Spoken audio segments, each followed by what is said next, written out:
Hello friends, आज मैं आपके साथ इकोनॉमिक्स का एक और टॉपिक लेके आया हूँ और टॉपिक का नाम है factors influencing the choice of technique. ऐसे कौन कौन से फैक्टर्स हैं जो असर डालते हैं कि हम कौन सी टेक्निक को चूज़ करें, लेबर इंटेंसिव को चूज़ करें या कैपिटल इंटेंसिव टेक्नोलॉजी को चूज़ करें। ऐसे कौन से फैक्टर्स हैं जो हमें असर डालेंगे। तो शुरू करने से पहले बता दूं कि चैप्टर का नाम है चॉइस ऑफ टेक्निक और इस चैप्टर के सारे लिंक्स आपको इस वीडियो के डिस्क्रिप्शन में मिल जाएंगे। चलिए शुरू करते हैं। जिस हिसाब से पेपर में लिखना है मैंने उसी हिसाब से लिखा हुआ है। In the choice of technique under developed countries are in an advantageous position in so far as they do not have to invent new techniques. अब चॉइस ऑफ टेक्निक के हिसाब से चलें तो जो अंडर डेवलप्ड कंट्रीज़ हैं वो काफ़ी एडवांटेजियस पोजीशन पे हैं। क्यों? क्योंकि उन्होंने कोई नई टेक्नोलॉजी इन्वेंट तो करनी नहीं, वो तो ऑलरेडी जो डेवलप्ड कंट्रीज़ हैं वहाँ पे इन्वेंट हो रही हैं या हो चुकी हैं। In every field of production a variety of techniques have been developed in the advanced nations. तो जो एडवांस नेशंस हैं वो हर एक फील्ड में कोई ना कोई टेक्नोलॉजी डेवलप करके पहले से बैठे हुए हैं। The problem of less developed countries is not of innovation but of imitation of the existing technique. उनकी ये प्रॉब्लम नहीं है कि इनोवेशन करनी है, उनकी ये प्रॉब्लम है कि उस एग्जिस्टिंग टेक्निक को कॉपी कैसे करना है। समझ के बाद अपनी सेक्टर में अपने कंट्री में कैसे इंप्लीमेंट करना है। On the choice of technique in under developed countries following factors need to be taken care of. तो जब भी हम टेक्नोलॉजी अडॉप्ट करेंगे, कौन सी टेक्नोलॉजी अडॉप्ट करनी है, ये फॉलोइंग फैक्टर्स को ध्यान में रखना बहुत ज़रूरी है। तो फर्स्ट पॉइंट आ जाता है objective of development, very important. The objective of development is an important determinant of the choice of technique. कि हमारा डेवलपमेंट का क्या ऑब्जेक्टिव है वो भी दिमाग में रख के ही तो टेक्नोलॉजी का इस्तेमाल करेंगे। There may be various objectives of development such as maximization of employment, कि हम एम्प्लॉयमेंट को बढ़ाना चाहते हैं या इन्वेस्टमेंट को बढ़ाना चाहते हैं, या maximization of output at lower possible cost, के आउटपुट को बढ़ाना चाहते हैं मगर कॉस्टिंग कम करना चाहते हैं अपनी। And fourth is freedom from dependence upon other countries etcetera, कि हम दूसरे कंट्रीज़ पे जो हमारी निर्भरता है या डिपेंडेंस है उसको कम करना चाहते हैं। All these objectives affect the choice of technology. ये सारे ऑब्जेक्टिव्स को फॉलो अगर हमने करना है तो ये डिपेंड करता है कि सारे में से कौन सा ऑब्जेक्टिव हम ज़्यादा फोकस करेंगे, उस पर डिपेंड करता है कि हम कैसी टेक्नोलॉजी का इस्तेमाल करेंगे। अगर अनएम्प्लॉयमेंट कम करनी है तो भाई लेबर इंटेंसिव से काम करना पड़ेगा। For example, if the objective of the development is maximization of employment and freedom from dependence upon other countries, labour intensive technology should be adopted. अगर दूसरों पर निर्भरता कम करनी है, डिपेंडेंस कम करनी है और एम्प्लॉयमेंट को बढ़ाना है तो हम लेबर इंटेंसिव टेक्निक से काम करेंगे। On the other hand, if the government is in favour of external aid and wants to maximize output at the lowest possible cost, capital intensive technique should be adopted. और अगर सरकार ये चाहती है कि हम बाहर वालों पर डिपेंडेंस कम कर दें, या फिर सरकार ये चाहती है कि इन्वेस्टमेंट बढ़ाएं या फिर कॉस्टिंग कम करें, तो इसके लिए तो भाई कैपिटल इंटेंसिव टेक्निक का ही सहारा लेना पड़ेगा। नेक्स्ट आ जाता है प्रिवेलिंग फैक्टर एंडोमेंट। अभी के फैक्टर एंडोमेंट्स कैसे हैं? To a great extent the choice of technique in under developed countries depend upon the prevailing factor endowment. अभी की हमारी फैक्टर की अवेलेबिलिटी है, एंडोमेंट क्या चल रही है। In case there is a abundance of labour and shortage of capital, labour intensive technique would be more appropriate. अगर हमारा फैक्टर एंडोमेंट ऐसा है कि अभी लेबर काफ़ी ज़्यादा अवेलेबल है और कैपिटल नहीं है, तो उस केस में हमें लेबर इंटेंसिव टेक्निक फेवरेबल रहेगी and vice versa. In contrast, if there is abundance of capital and scarcity of labour, then capital intensive technique should be adopted. और दूसरी तरफ देखा जाए, अगर कैपिटल बहुत ज़्यादा है और लेबर की कमी है तो हमें कैपिटल इंटेंसिव टेक्निक से ही काम करना चाहिए। Factor endowment can not be change during a short period. ये जो फैक्टर एंडोमेंट है ये शॉर्ट पीरियड में चेंज नहीं हो सकते, ये तो बहुत लॉन्ग पीरियड में जाके चेंज होते हैं। सो दैट टेक्निक तो जब ये शॉर्ट पीरियड में चेंज ही नहीं हो सकते, so that technique is to be compatible with the existing resource endowment. तो जो भी एग्जिस्टिंग रिसोर्स एंडोमेंट है हमारा, जो एग्जिस्टिंग रिसोर्सेज हैं उसी के हिसाब से टेक्निक का इस्तेमाल या यूज़ करना चाहिए।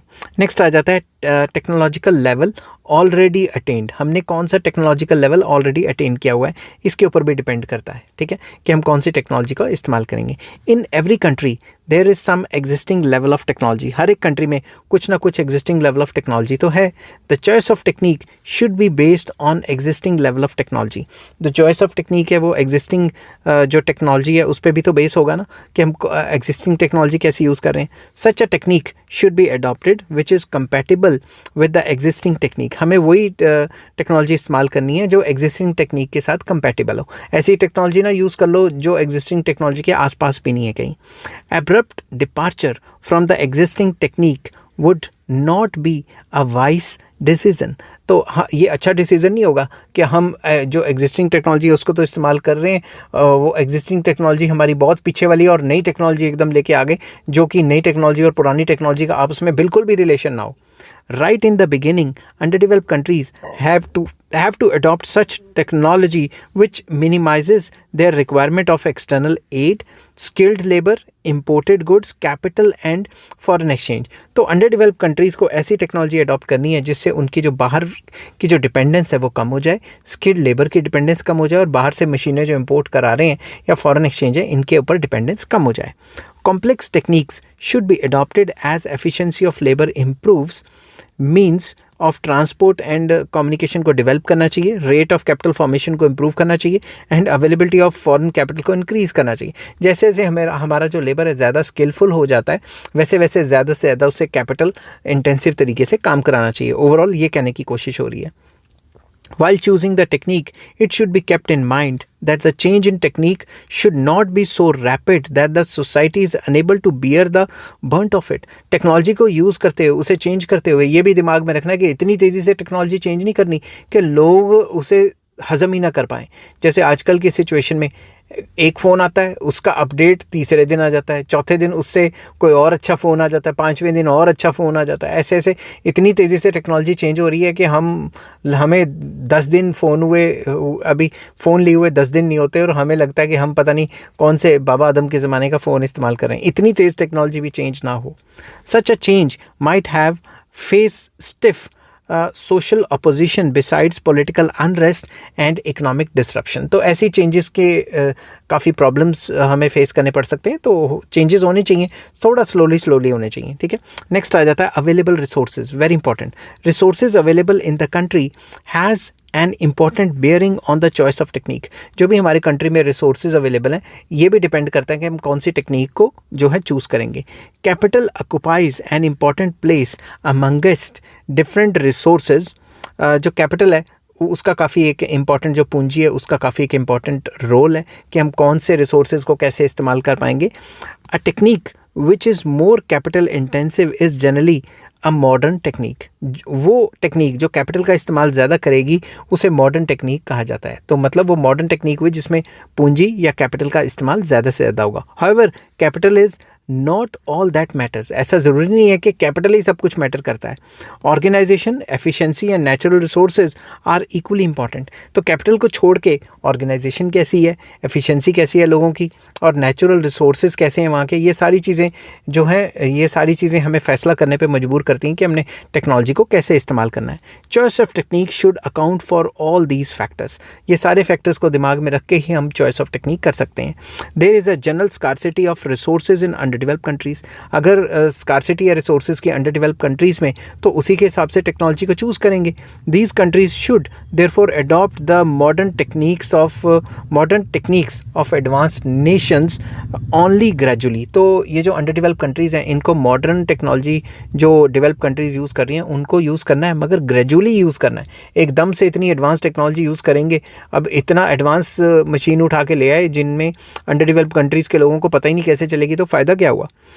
Any enthusiastic plan in the choice of technique may generate excessive demonstration effect which may prove to be counter productive. तो अगर हम कोई भी ऐसा पंगा करने की कोशिश करेंगे कि कुछ ज़्यादा ही मॉडर्न टेक्नोलॉजी देखो देखी यूज़ की तो उसका हमें नुकसान ही होगा, उसका हमें फ़ायदा नहीं होगा. वेरियस इम्बैलेंसेज में develop in the system.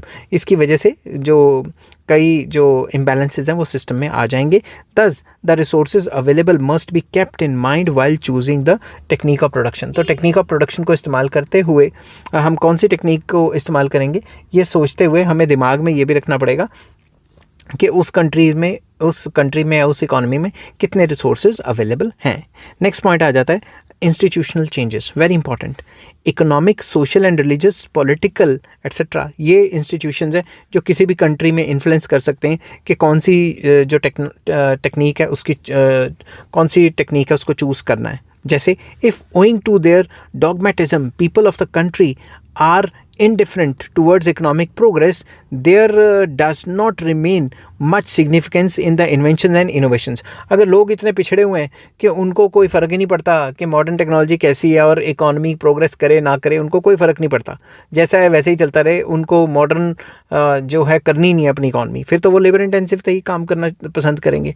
The level of technique would remain low in such situation. उन सिचुएशंस में जब आप अपनी इकॉनमी को ग्रो ही नहीं करना चाहते तो लेवल ऑफ इकॉनमी जो है आपकी लो ही रहेगी. समझ के बात.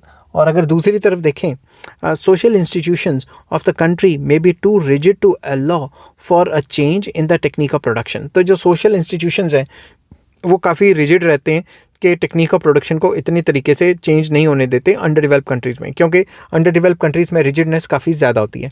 इन such situations technological change must be preceded by social reformation. तो पहले सोसाइटी को रिफॉर्म करने की ज़रूरत है, फिर जो है मॉडर्न टेक्नोलॉजी को इस्तेमाल किया जा सकता है. An appropriate institutional setup would be required for such social reformation. तो इस टाइप की सोशल रिफॉर्मेशन करने के लिए हमें एक जो है इंस्टीट्यूशंस, अप्रोप्रिएट इंस्टीट्यूशंस बनाने पड़ेंगे ताकि लोग जो पिछड़े हुए हैं उन पिछड़े हुए तरीक़ों से निकल सकें. Choice of technique must reflect upon all these aspects of change. जो चॉइस ऑफ टेक्निक है वो इस हिसाब से होनी चाहिए कि जो सारे इकोनॉमिक, पॉलिटिकल, सोशल, ये जो सारे के सारे एस्पेक्ट्स हैं इनको भी कवर करे. Next, availability of infrastructure, very important.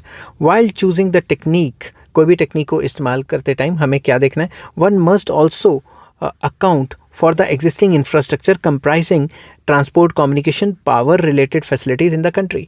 Technology को इस्तेमाल करने से पहले ये तो देख लोगे ना ट्रांसपोर्ट कम्युनिकेशन कंट्री में है कि नहीं. बाहर से मशीन मंगानी है और ट्रांसपोर्ट कम्युनिकेशन है नहीं, कहाँ से करेंगे. बिजली है कि नहीं, ये सारी चीज़ें चेक तो करनी पड़ेंगी ना. सच techniques are to be preferred which are compatible with the existing infrastructure of the country. तो हम वैसी टेक्निक को इस्तेमाल करेंगे जो एग्जिस्टिंग इंफ्रास्ट्रक्चर के साथ कंपैटिबल होगी. Expansion of infrastructural facilities is not possible over a short period. Short period में वो एक्सपेंशन ऑफ इंफ्रास्ट्रक्चर नहीं हो सकता. फॉर एग्जांपल, मैं फॉरेन कंट्री गया, फॉरेन कंट्री जाके मैं ऐसा फ़ोन ले आया, अभी तक तो 5G टेक्नोलॉजी चल रही है ना, मैं कोई 10G फ़ोन ले आया. फॉर एग्जांपल किसी कंट्री में डेवलप में ऐसी टेक्नोलॉजी आ गई, मगर जब मैं यहाँ लेके आऊँगा तो वो मुझे सिम ही नहीं मिलेंगे, तो फ़ायदा ही क्या हुआ फिर. समझ की बात. तो ऐसी मशीन लाने का क्या फ़ायदा जो यहाँ काम ही ना कर पाओ. Therefore in the initial stages of growth labour intensive technique should be adopted. तो शुरुआत में तो लेबर इंटेंसिव से काम कराना चाहिए. As infrastructure facilities are expanded we may switch over to more and more capital intensive techniques of production. तो जैसे जैसे इंफ्रास्ट्रक्चर बढ़ता रहता है वैसे वैसे टेक्नोलॉजी को भी कैपिटल इंटेंसिव के रास्ते पे हम ला सकते हैं. ठीक है. तो जैसे जैसे इंफ्रास्ट्रक्चर बढ़ेगा हम लेबर इंटेंसिव से मूव होकर कैपिटल इंटेंसिव की तरफ शिफ्ट हो सकते हैं. तो ये था आपका पूरा का पूरा क्वेश्चन. नेक्स्ट वीडियो में मैं डिस्कस करूंगा difficulties in the choice of technique, क्या क्या डिफ़िकल्टीज़ आ रही हैं और उनके सजेशंस क्या क्या हैं. Till then take care, bye bye.